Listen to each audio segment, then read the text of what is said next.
Hold on, hello. I think I unmuted everything. I really hope so. Okay, hi. This is now Nerds with Dice, and tonight we're doing the character lab. We're gonna pull a Dr. Frankenstein and we're gonna piece together a character using the rules from Mage the Awakening. So I'm sure we'll discuss a little bit of the rules, a little bit of our individual character creation process, and we will try to do it within an hour. Partly because I only have so much time tonight past then. So, first things first, we do have a Discord.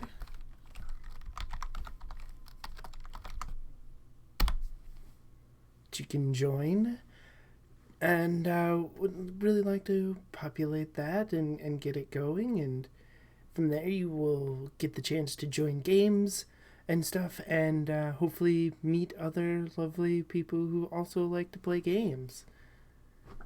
Now, before we get started, I want my lovely co-panelists here to introduce themselves. Michi, why don't you go first?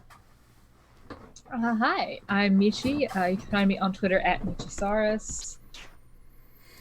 I like making characters a lot. There are so many characters that will never be played in a game. Yeah, I have the same problem. I've been doing it at work now.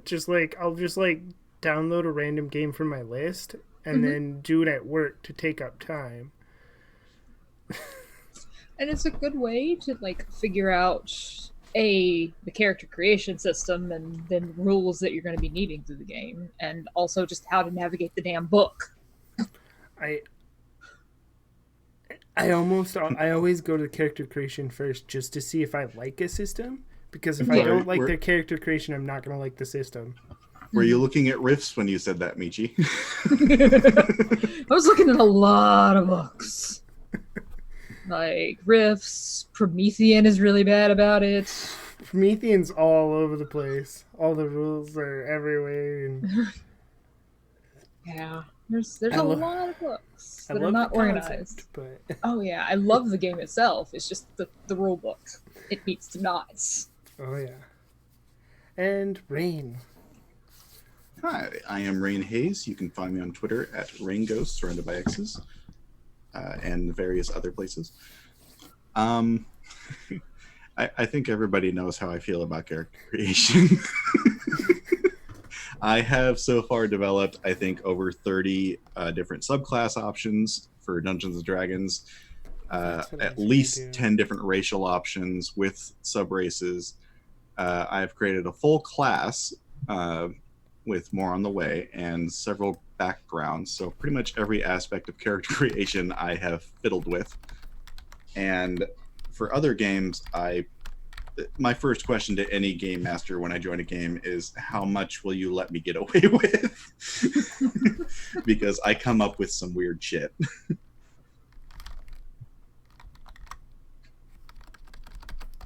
Yeah. As is evidenced by the Masks game, where I came up with a bag of tricks just so I could have something, and it turned into even more of a something. You're Rain Hayes on Dungeon Masters Guild, right? Yes. Cool. Alright. So I think the first thing to kind of set a vibe for the character, maybe not a vibe, but at least so we know how to refer to them, do we want to set the pronouns for our character? That's a smart idea.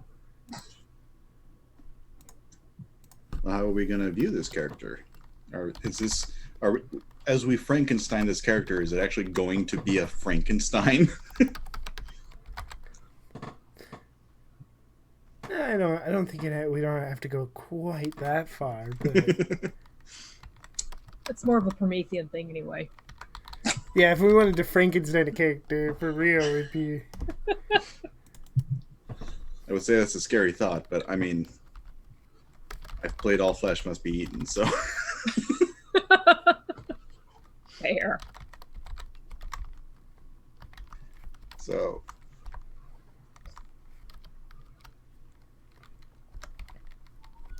The weirdness is that I'm fine if this were to be a character that I were playing, I'm fine using any pronouns.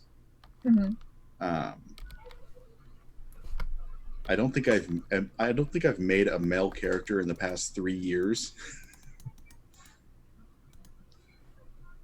I'm playing at least one right now. Oh yeah, that's happening. And I am playing several non-binary characters using they them pronouns, but it's kind of loose. Like Granny Mivix is they she. Mm-hmm. Yeah, I mean,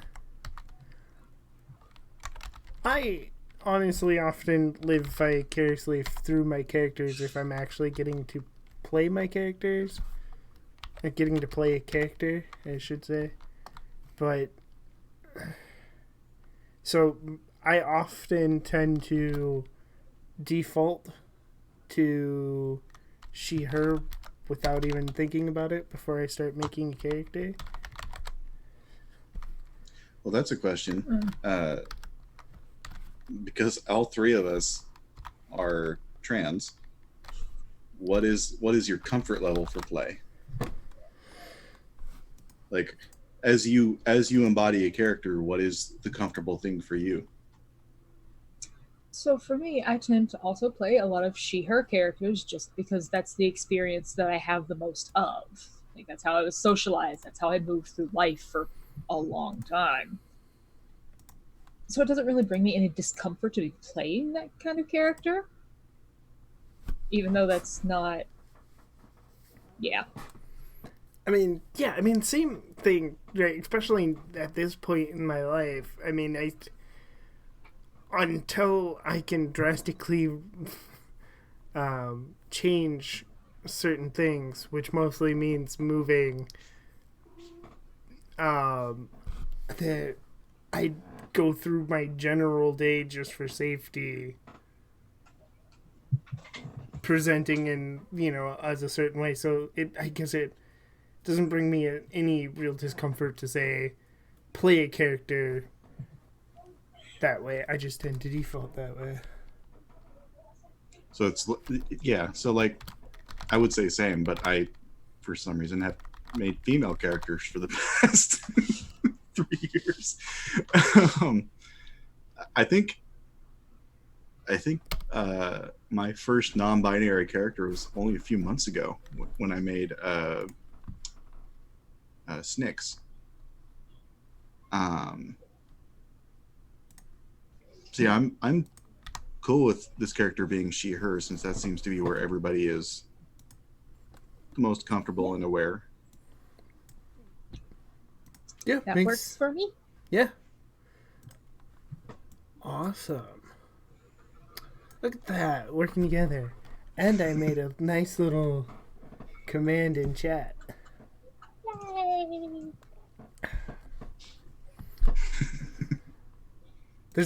I preemptively, knowing that Michi's going to be doing stuff on this channel in the future, made a soap.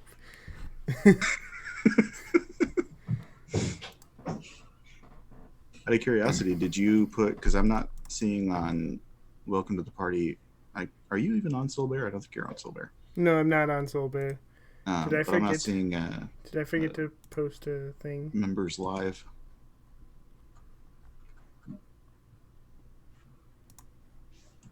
I did forget to post a thing. I will do that. So, paths. I know what my favorite path is, and that's easily simply because fate and time are fun to mess with, and Acanthus is right up my alley there. See, normally I would say that Acanthus is right up my alley, just because even when I was doing Ascension, Verbena was my go-to, and I've been practicing witchcraft for 24 years, so that's my comfort zone. But I was also looking at, what is it called? When I was first looking at this, I was looking at Maligdos, whatever the hell it's called. Mastigos. There we go. Yep, yeah. That's the one. Let me find it. It's the next one down from Acanthus. And I scrolled right past it. That's on the the warlock. Mm-hmm. What's their ruling powers? They are mind and space. Oh, that's also interesting. I mean, I'm sure they're all.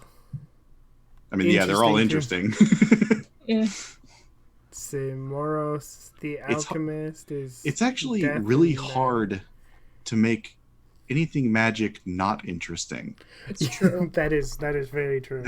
And that is something that has been brought up with fantasy authors that I know. Where like, I want to make magic the common denominator. Like that is, everybody has a little magic. Everybody can do magic.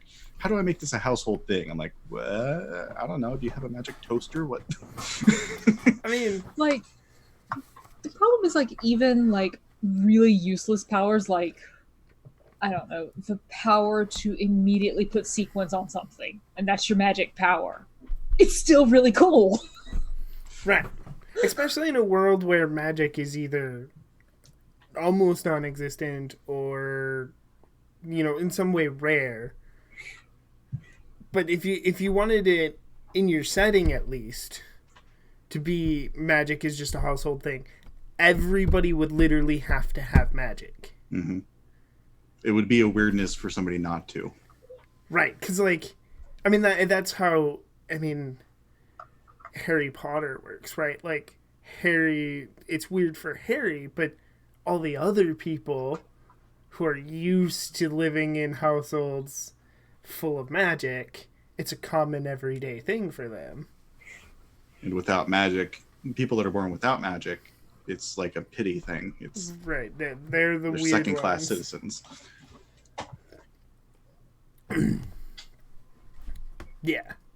I mean, what are you feeling here, Michi, for these paths? Oh. So immediately I'm drawn to Moros because death and matter. I mean, I'm stereotyping myself. It's fine. Hey, I mean, if you were stereotyping yourself, you'd be forced, but I'd be punched your way out of everything. Yeah. Oh. See, so death and matter. Not gonna lie, necromancy is my go-to with any magic. So. Let's see.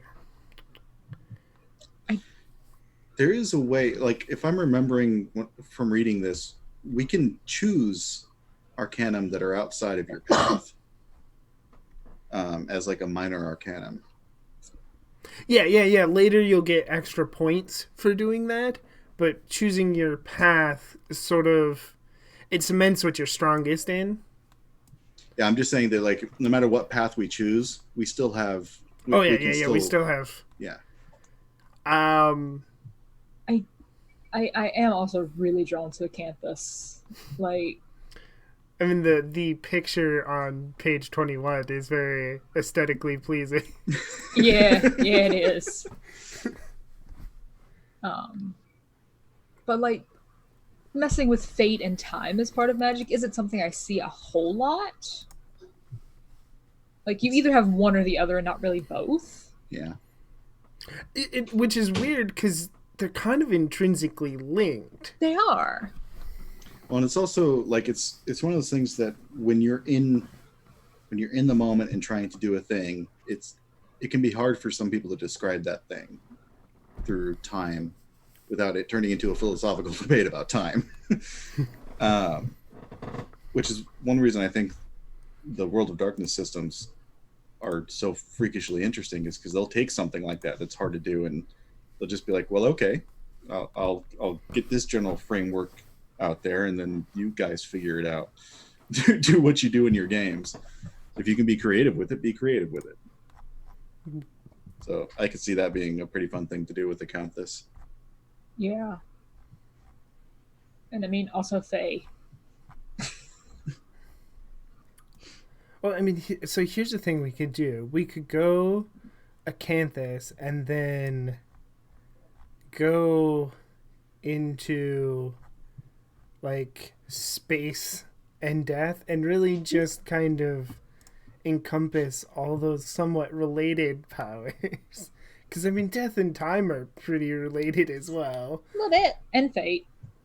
Yeah, and then, I mean, to me, space kind of, at least in terms of magic, it seems to, like, it would encompass a more of a metaphysical.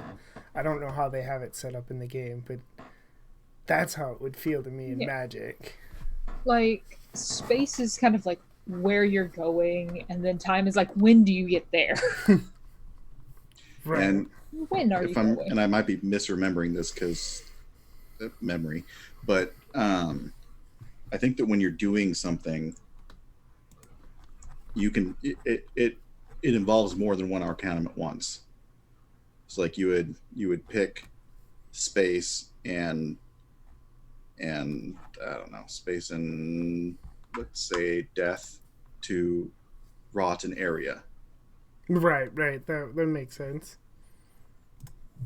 And then you would use space and I forget what the word is, but it's basically the word for spirit to create your own kind of domain. Yeah. I like that. Alright, let's see. I'll put it. Canthus. Having never played, I could have this entirely wrong, but it sounds like it could be a thing. I've never played this system either. I've read through most of it a couple of times, created a couple of characters for fun. So we'll put down Acanthus. Let's see, orders. Honestly, I could go any of these orders. None of them. just out of curiosity, Nerdy. Yeah. Are we supposed to have access to the character sheet in Roll20? Oh, hold on. I'll fix that. I was wondering about that. I started wondering because I have like 4 different tabs open. Like, do I need to be in Roll20? Okay, there we go. Yeah, I put it so I could record everything, and it's easier to have a Roll20 character sheet so I don't lose track of things. And then it won't be important, but at least we'll be able to see where we are and all of that fun jazz. If this were to be a game that we would all be involved in for reasons unknown to us, where would it take place? Because that might help inform the concept. Honestly, weirdly enough, Mage is one of those games that I would actually prefer a modern setting. Yeah, I would too. But I don't get enough modern weird games in my life. Like there's some games, like I was really split on Scion, because Scion feels like it'd be fun all over the place, whereas often Magic seems intrinsically linked to these older settings, and I think Magic in the modern, where you're actually clashing science and magic together with all the technology and stuff of the future. I like the idea of it being in a modern setting.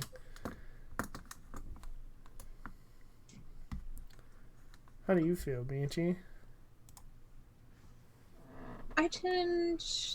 Lately I tend to lean towards modern to futuristic for most settings. Eclipse face. I don't know what you're talking about. Yeah. Mostly just because after playing Dungeons and Dragons for so many years, I'm tired of fantasy. I get that. Specifically medieval-like fantasy. Yeah, Yeah, that like makes modern sense. fantasy, urban fantasy, I'm cool with. It's just like you're in the Dark Ages now, and I'm like, oh no, not again.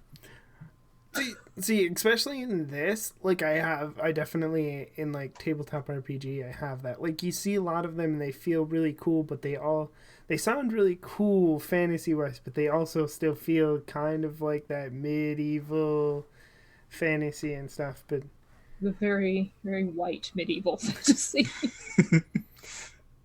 which is something that like I don't like. In, Very in white fantasy is very common. my head just turned 1950s announcer going, "Welcome to unproblematic Europe."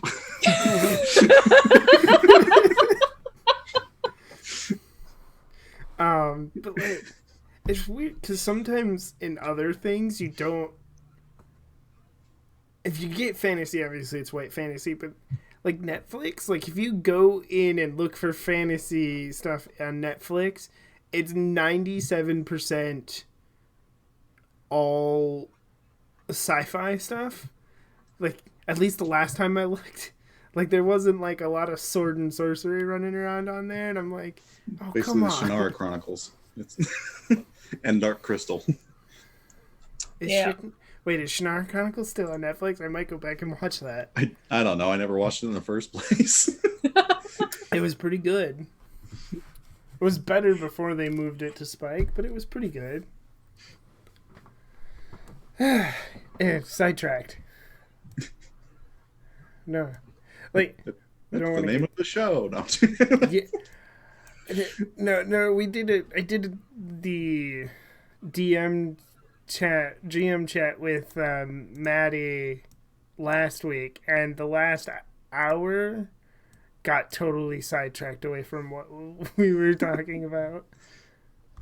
So It just shows it's a good conversation. Good conversations should never end where they started. Fair. that's true. Orders. I honestly I don't really have any, like I don't hate any of them, but I don't love any of the orders either. Like every time, like the couple of times I've cracked the book open and looked through and made a character, I have such a hard time picking one because I'm very indifferent to all of them. Orders. So, okay, so we're looking at an acanthus, right? Yes. So, let's see. We have the adamantine arrow, which kind of Guardians of the Veil, Mysterium, which might appeal to like a very bookish kind of witch. Right. Silver Ladder, Free Council, which are you American? And Seers of the Throne, which are not. Yeah, they're basically tyrants.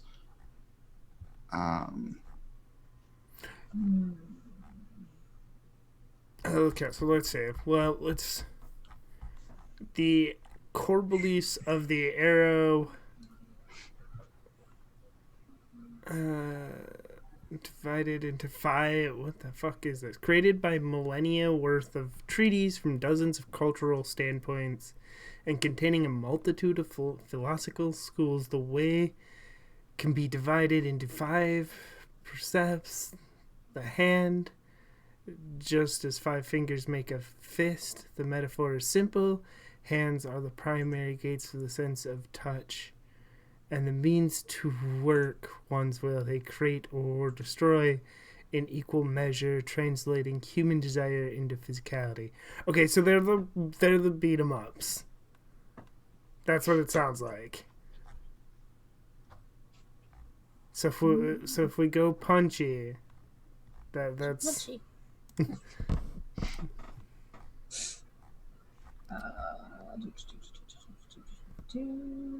Guardians of the Veil.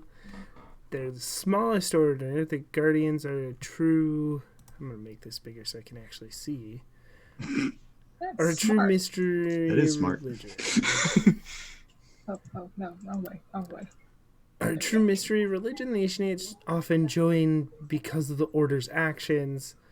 but much of the leadership subscribes to a faith carefully concealed from outsiders, the esoteric tenets. Exoteric tenets, by contrast, are ones the Guardians wish to be publicly known. Oh, okay. I get that. By contrast, are the ones they wish to be publicly known. Their ties to supernatural truth, reinforcing the identity, even as they cloak themselves in mystery. Guardians cleave to diamond symbolism with a concept they call the diamond wheel, representing the collected souls of mages. The wheel reflects the spirit of the awakened city to come. The most faithful Guardians privately believe in a messiah, the hero, magus, from the majority, but the majority simply believe in the order's works for their own sake. Okay, so they're like the people who tell you, they're like, they sound like the police almost, where we're here to protect you, but they're definitely hiding something. That sounds like the police. Yep. They strike me very much as like Masonic. Yeah, that makes sense as well. Like they are public in their beneficence, but they are a secret society and they have their own inner rituals. Core beliefs of the Mysterium. More than just knowledge collecting librarians or tomb raiding adventures, the Mysterium is a mystery religion devoted to magic itself, described by the Order as a living sentient force diffused throughout the fallen world. This creed dates to the 13th century when an anonymous archmaster wrote a grimoire setting it out.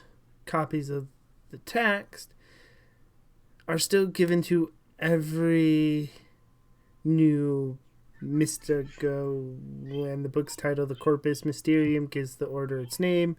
Of the Corpus author, not much is known. He or she took great lengths to erase traces of his or her footprint from the history. Okay, yeah. Like you said, the bookish people.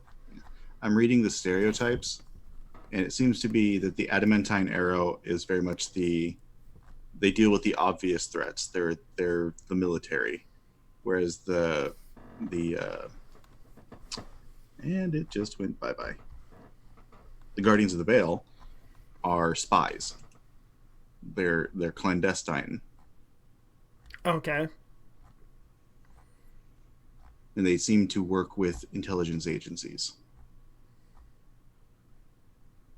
Interesting. So there's basically the adamantine or the dagger, and they're the cloak. Okay, yeah. I can see that. What's next? There's a silver ladder. Core beliefs for them. Hold on, I'm on the wrong. The ladder espouses a legalistic philosophy that leads members towards brash yet introspective personalities, steadfast in their beliefs yet compromising when it comes to maintaining the overall integrity of awakened society. It's simple but all-encompassing. Much of the Diamond's order's cohesive philosophy and structures owe their genesis to the silver ladder. Even the name Diamond originated from the concept rather than geometry, despite the complexity of less magica, the elemental percepts of the deceptively simple. Let's see. Stereotypes.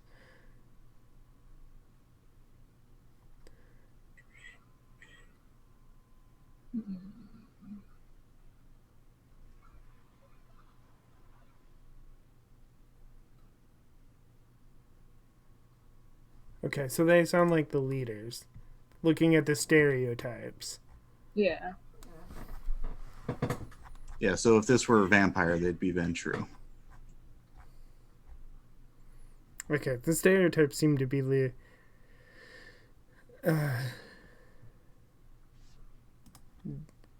No man is no.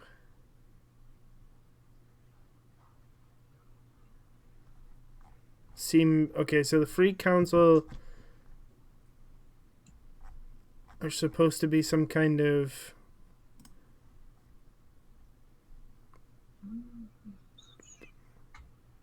one.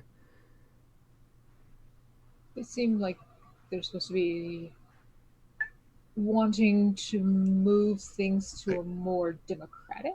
Yeah, if you want a view of what they are, just look at the picture on page 50. So they seem more like the radical types. They, according to the stereotypes, they also may be hypocrites, but I mean, they're very much the democratic, but also magic should be a grand thing, and it should be embraced by everyone. And they are very much, we shouldn't be living under this veil and lie, and we should basically they're the dreamers. Yeah. Okay. Yeah. That makes sense. I mean, I resonate with this picture. So, do you want to go?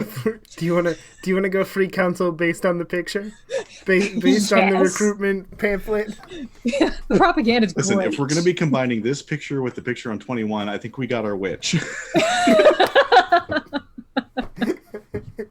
There it is. We've done it. Yes, we're good. Let's go. All right, now get down to the page where we can break some things down a little bit. I'm gonna try to skip a few pages. Okay, so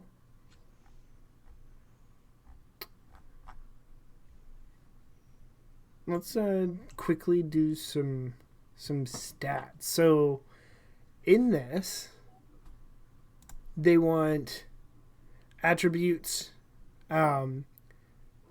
you pick to prioritize 5, 4, and 3. Everything starts at 1, and then you pick, like most mage games, the stats are separated into mental, physical, and social.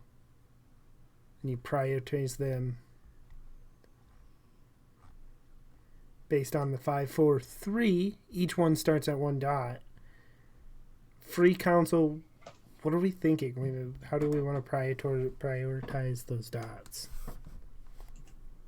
Do we want to go with like a freedom fighter type? I like that. Okay, yeah, freedom fighter type.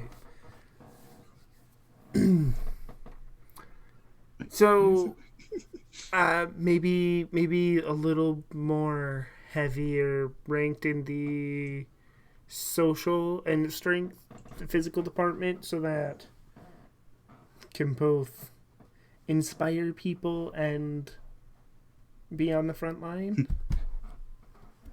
We should probably maybe put social at the top.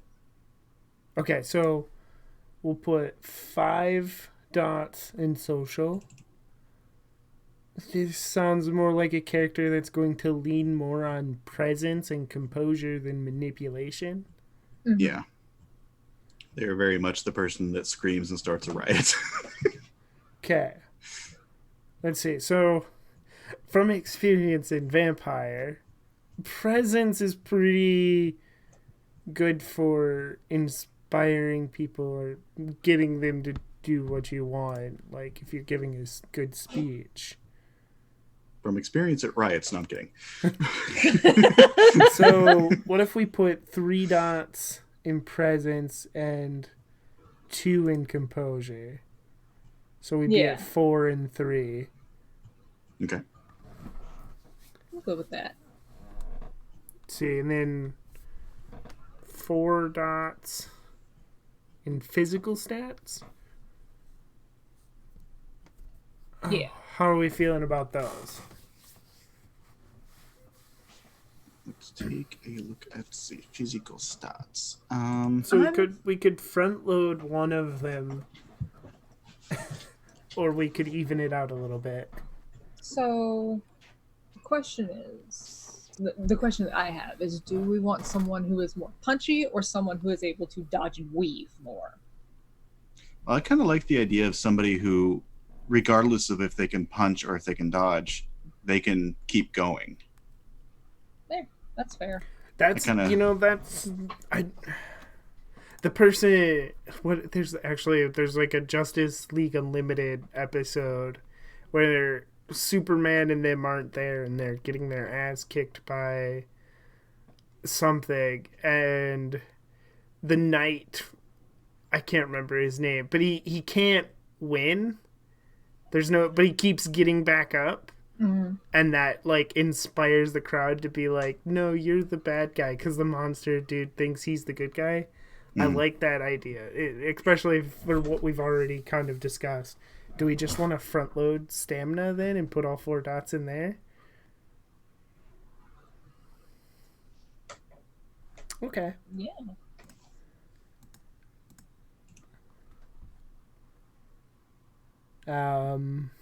That works really well with presence and composure too, because it's like, I'm gonna get beat up, but I'm still gonna maintain my dignity through it all. We're really kind of making a martyr. A little bit, yeah. Well, you take it from the other direction. I mean, rather than being a martyr, think a really grungy Captain America, the kind of person that will always stand up to the bully, but also is very pissed off. just always, they're always pissed. So they're not pissed, they're sleeping. I'm just gonna change the name of the character to Michi. I came out here to have a good time, and now I'm being attacked.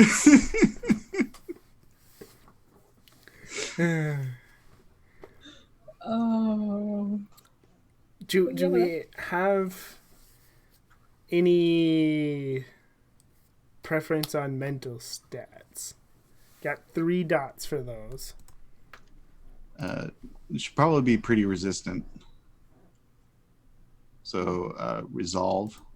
Actually, resolve to. I'll put if we could put 3 dots like I have on the character sheet right now, but that can be changed. But if we put that fit with it again. This character is very resolved in what they believe, and they're just going to... I was just going to say 1 or 2 dots in resolve, and then maybe 1 in wits. Okay, so yeah, we'll back this down, and we'll put something in wits. Actually, you know what? We'll just even this out so that they might actually know what they're talking about sometimes. I had to update the name.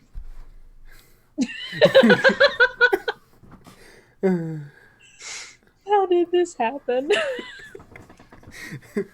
How did this happen to me? G. Alright. So, skills are same priority system except for you get 11, 7, and then 4.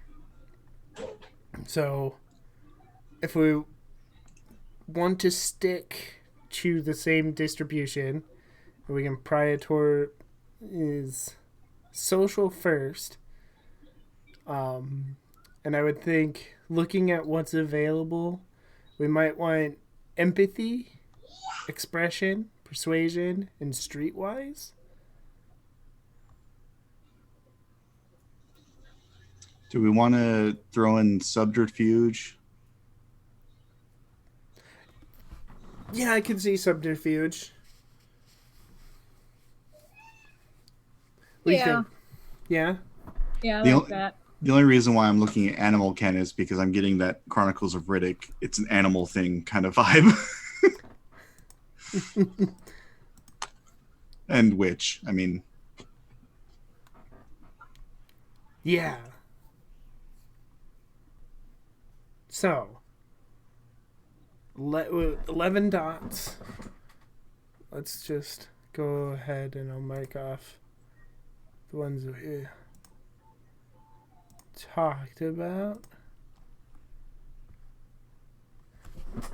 With 1 dot at least. Actually, come to that. If they're going to be freedom fighters, do we want to do intimidation? Oh, intimidation's a good one. I'll add a dot in there. Yeah, they're not manipulative, but they are gonna punch you in the face. It's fine. Yeah. So that's 6 dots. We got 5 more dots for social to spend.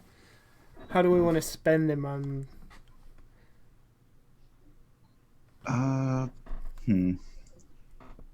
We can put at least 1 more in Streetwise because that's going to be kind of a big thing. I think we maybe another one in empathy. Mm-hmm. Yeah. 3 more. Okay, so as far as the way she acts when she's like in the zone, ready to do her thing, there's expression, which let's start a riot.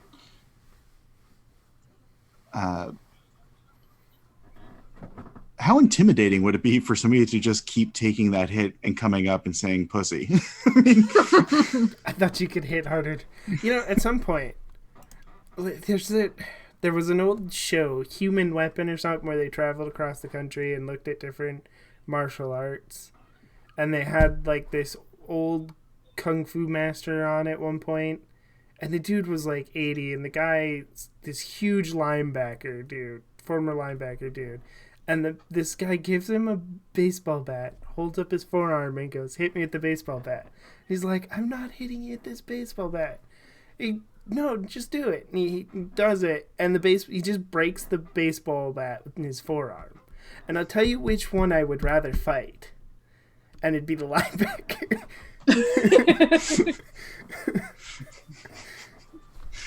That's true. I was watching this, it was a Shaolin demonstration, and they were doing, like, all the kids would come out and do their katas, and then they would have the adults do weapon demonstrations and stuff like that. And then these 2 monks bring down this, like, really old monk. You know, he's an elder in the temple, and he's, like, hunched over with his cane. He's, like, shaking as he's coming down these stairs. And they bring him to the center of the ring, and one of the younger monks starts to square off with him, and the younger monk was scared. and everybody's like, why is he scared? And you could hear like tourists, like the standard American, oh, they're gonna beat up an old man and shit like that. No, as soon as the bell rings, the old man stops shaking, jumps like 10 feet in the air, and pulls a knife out of his cane. I'm watching this, I'm like, you scrappy motherfucker. Yeah. All right, so I think we're all that intimidation is probably higher. We got 1 more point. 2 more, or no, yeah, 2 more. Uh-huh. Do we want to just go up to 3 on intimidation? Yeah, she could probably bullshit her way through most things.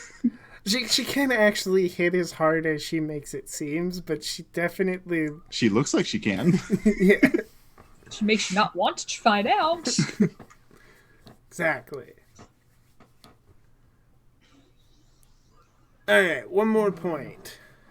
Do you want to bring up expression, just the whole let's start a riot thing? Yeah, I think that makes sense.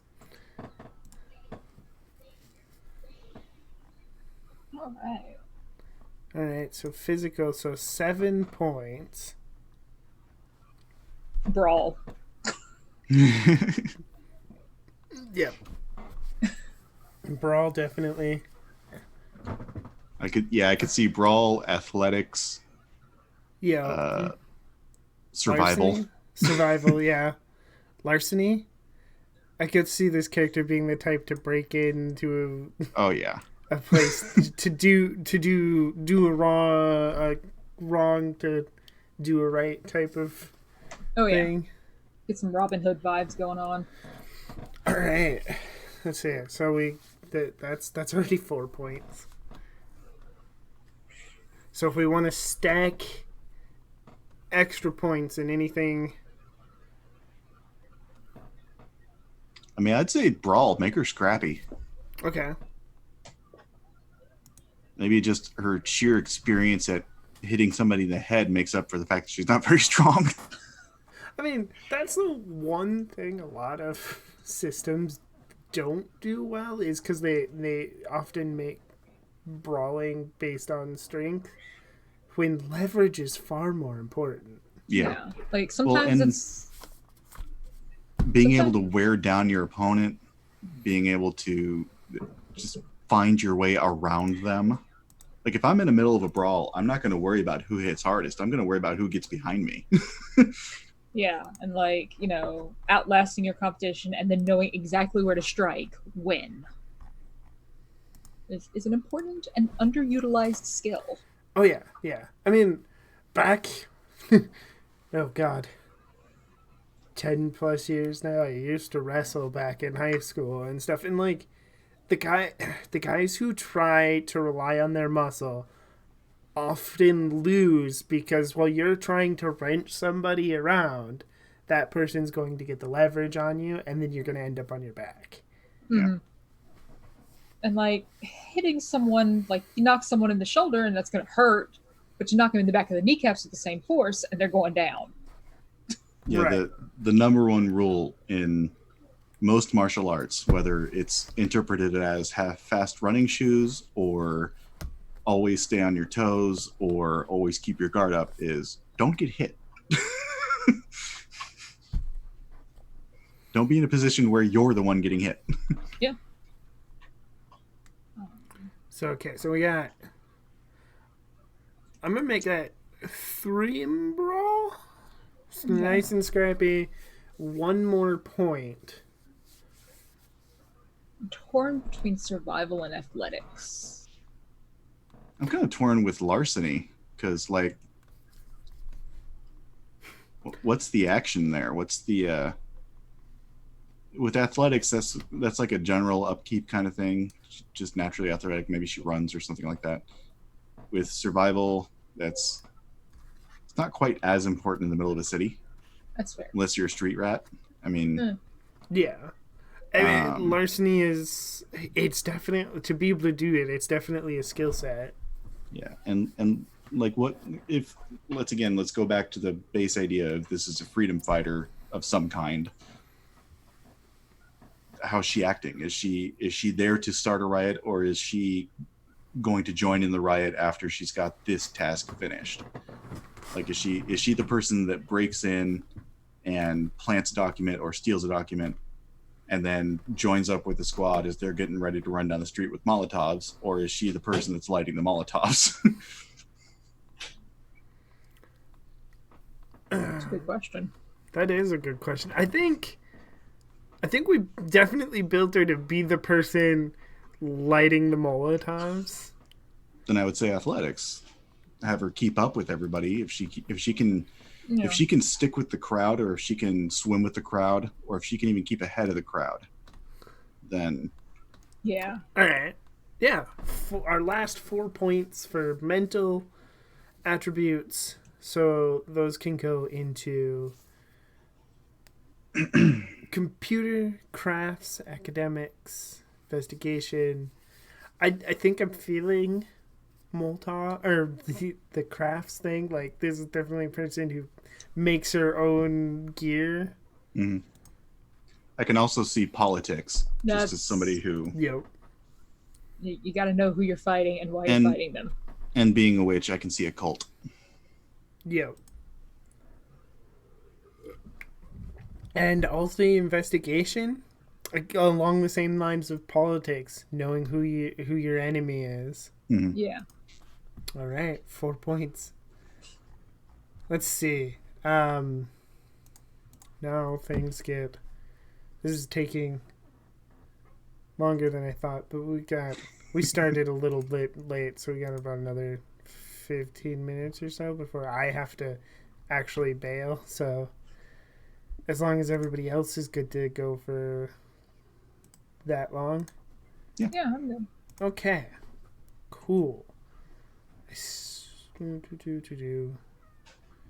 Um, specialty skills, can choose 3 of those. I think specialties staying in line here with um, specialty skills. I mean, maybe expression or empathy along the lines of she has some kind of specialty in that she's a rabble rouser, right? She can. Yeah. So some kind of specialty there. I think you could just straight up call it rabble rousing. Yeah. Mm-hmm. I can also see for like craft, specialty being like a homemade weapon or something like that. Or improvised. Yeah. Yeah, improvise.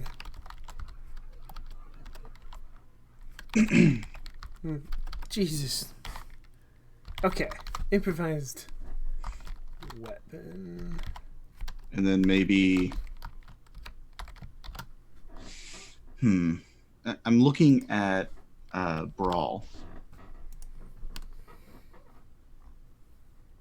So maybe like a okay, so here's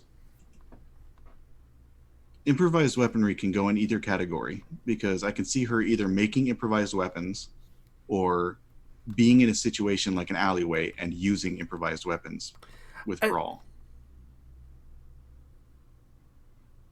Oh, that's right. It's not. Oh, well, we didn't put any. We didn't actually put any physical skills in weaponry. I think So improvised weapons would fall more under weaponry. I don't know. that's fair. I could see her handing them out. Maybe she doesn't quite use them herself. Like she'll light the first Molotov. She knows how they work. She just doesn't like them. She likes hitting things. So, looking at the example specialties the book provides for Brawl, I actually really like Dirty Fighting. Oh, yeah, that's good. I like that. Done. We'll put it down there. Dirty Fighting. Let's see. We did most of that. We haven't picked Gnosis or anything yet. Let's see. So, for our Arcana, there is. So we start. Ours are our heavies are time and fate. And hold on, I know I gotta scroll down to actually find how the. Oh, it went a little too far. I just want to see the breakdown. Okay.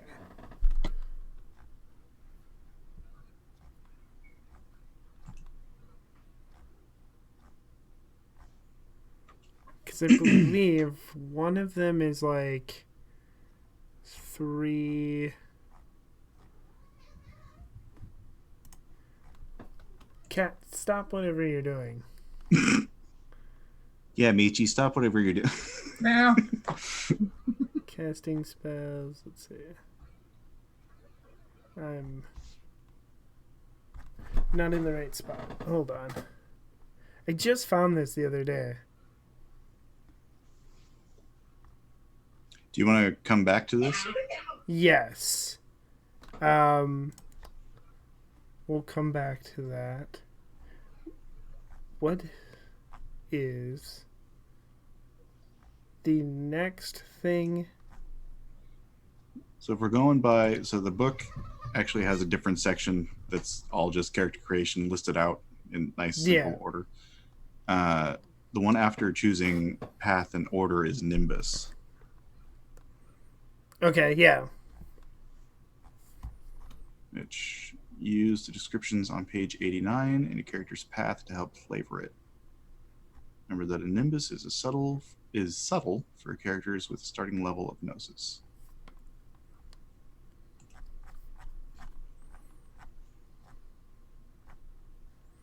So, if I remember right, Nimbus is what the effect you have on the people around you. And so I think it's like your aura, like how it manifests for you. I think if I'm here, why don't I just go straight to that section? Nimbus.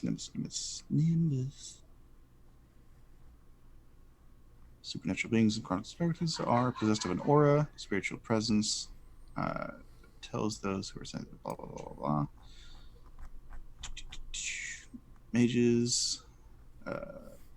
Mages' souls are wrapped in the stuff of the supernal, making them glorious and terrifying. The phenomenon of the Nimbus is based on numerous factors, including the mage's path, legacy, and other pieces of personal symbolism. Shadow name, magical tools can influence its appearance. For example, blah, blah, blah, blah. So it's basically when you're using magic. So there's Nimbus takes 3 forms: long-term Nimbus, immediate Nimbus, and a signature Nimbus. Long-term Nimbus series of subtle coincidences that surrounds your characters. So they're purely story-based effects. For example, around I keep forgetting to zoom in. Yeah, so like for ours, it would be like time, something to do with time or fate. So like maybe things slow down around her, or luck changes. Like sometimes somebody with really bad luck might walk by our character and suddenly have really good luck for a little bit, or the other way around. Yeah, or they could have sudden upswells of lost memories. Yeah. Like, this is something that happened when I was a child. I don't know why I'm thinking about that. Right. That don't make sense. Which, come to think of it, I mean, if that's something, if she's a freedom fighter, right? And she wants to incite a crowd, and her just natural kind of aura when she's around people is that it brings up these memories, and she is inciting them and like bringing up anger emotions, and then the echo of that is her Nimbus bringing up angry memories that are just continuing to incite them. Like, this is an injustice, and look at all these other injustices that happened in your life. And yeah, I like it. It's important to note that the long-term Nimbus is not a controllable force. It's just a matter of strange, weird-ass things that are happening. They make sense.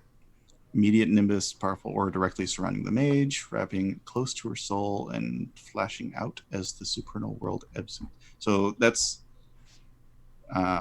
when she casts a spell, her immediate Nimbus becomes visible to those with active mage sight. So it's basically her aura. What would that look like? Doesn't it have an effect on everything? Or I'm still reading. Because deep. Moros. Let's see. Yeah, it's mostly based on the character's path.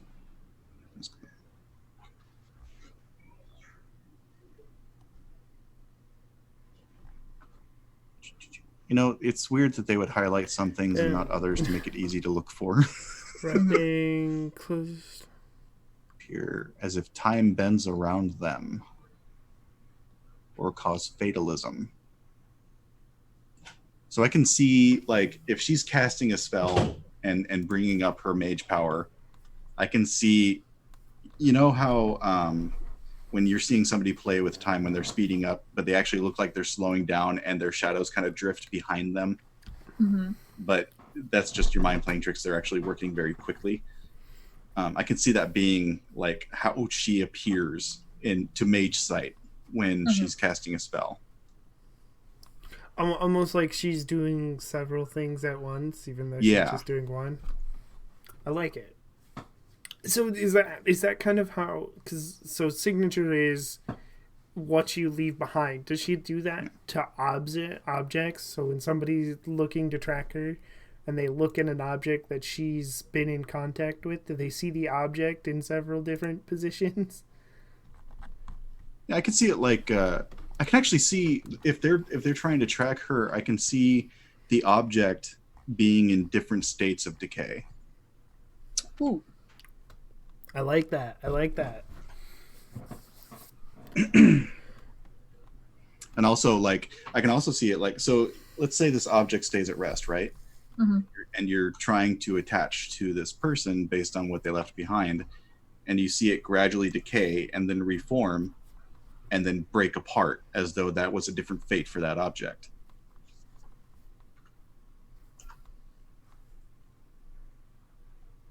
Yeah. Oh, there it is. Determine Arcana by path, 6 dots according to rules, and we have to have dots in at least the 2 that we started with. Or with the fate and with fate and time. So and then we could depending on how we split it up, we could get at least 2 other things. Mm-hmm. Okay. So do we want to? So I know some of the breakdowns they recommend are like 3, 1, 1. So we're really good at time or fate, and then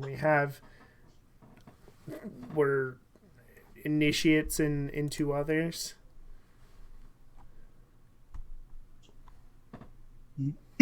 Well, I can see fate being a major thing. Just because, again, freedom fighter, trying to change people's fate. Yeah, Mm-hmm. trying to change the status quo. You're not fated to be ruled over this way. Okay, so do we want to give her 3 dots in fate and 1 dot in time, or do we want to give her 2 dots in fate and 2 dots in time? And see, that's a sticking point, because I really do think that she would. I think so. Idealistically, fate, right? the impetus towards her action revolves around her abilities with fate, but the action revolves around her abilities with time. Mm-hmm. Which is why when you see her nimbus, there is that motion of several things happening, at once. Okay, yeah, I'm liking then 2 dots in both. Yeah. And then we have a couple other dots. I know what we kind of talked about, but do we want to give her a dot in force? Oh, wait, we can't. We can't because we're a Canthus. We can't. Never mind. Okay, what about what about Prime? Oh, Prime is like basic. It's like what all magic is made of, right? Yeah, it's basically the source of things. Okay, what do you think about Prime, Michi? I like that, especially with her order being being the free council. Yeah. Okay. I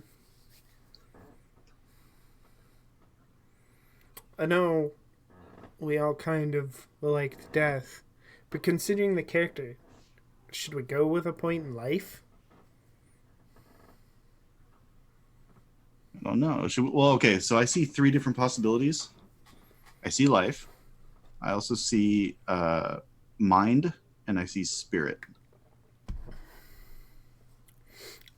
I see spirit, and I see life more than I see mind.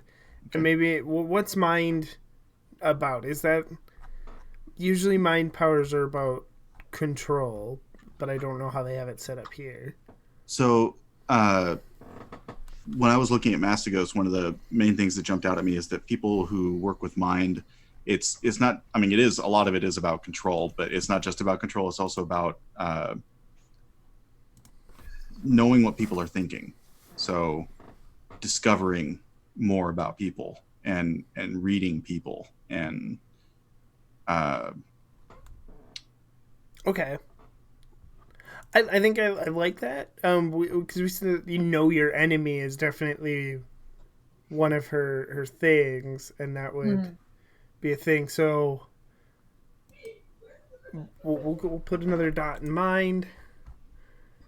Yeah, and I'm also looking at like the spells for mind, and a lot of them make sense. Like perfect recall, she would obviously like just be able to know exactly where everything is going to be, like all of these moving pieces.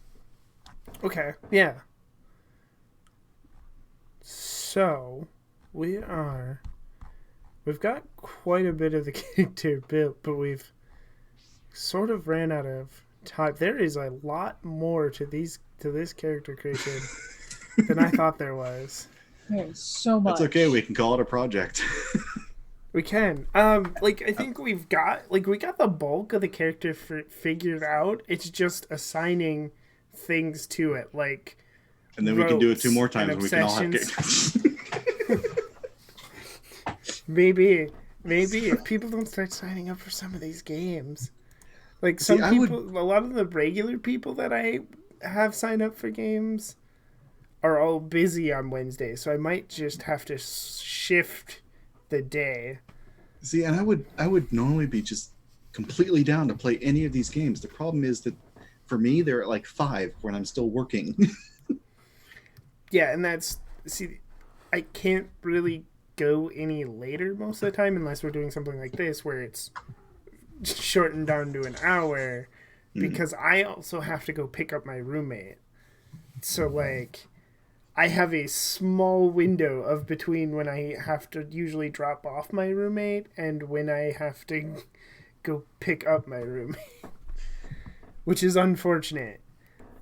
However, we should sign off real quick. Starting this time, Rain, tell everybody who you are.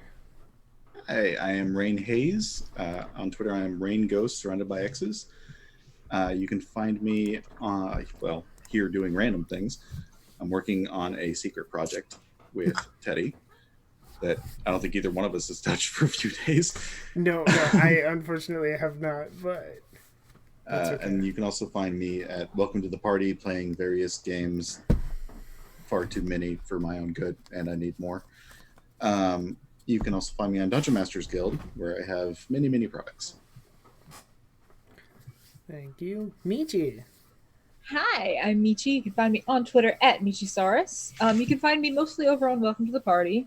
I play on Saturday nights, Sunday afternoons, and Thursday nights. I also make and sell cold processed handmade soap. You can find the link in the chat or at Monsters and Mayhem Soaps on Etsy. And probably, I think in January, I'm going to be starting something here. It's going to be fun. Will, I'm excited for that as well. Which actually, I'm probably going to, if you're okay with it, we'll probably talk about doing the announcement so we can get for recruiting, so we can get a preemptive jump on trying to get players, which I'm also going to have to do for Scion, but especially since I announced it. I kind of announced it when I did a poll, so, but... Oops. I was like, I have no idea what I want to do with this setting. Somebody give me an idea for a setting. Okay, but Young Gods in the 90s. I mean... All right, yeah. Hi, I'm Nerdy Teddy. You can find me here a couple times a week. You can find me on Welcome to the Party and on Twitter. Nerds with Dice is the account for this channel where I'll make the announcements, and if there's polls, that's where there will be.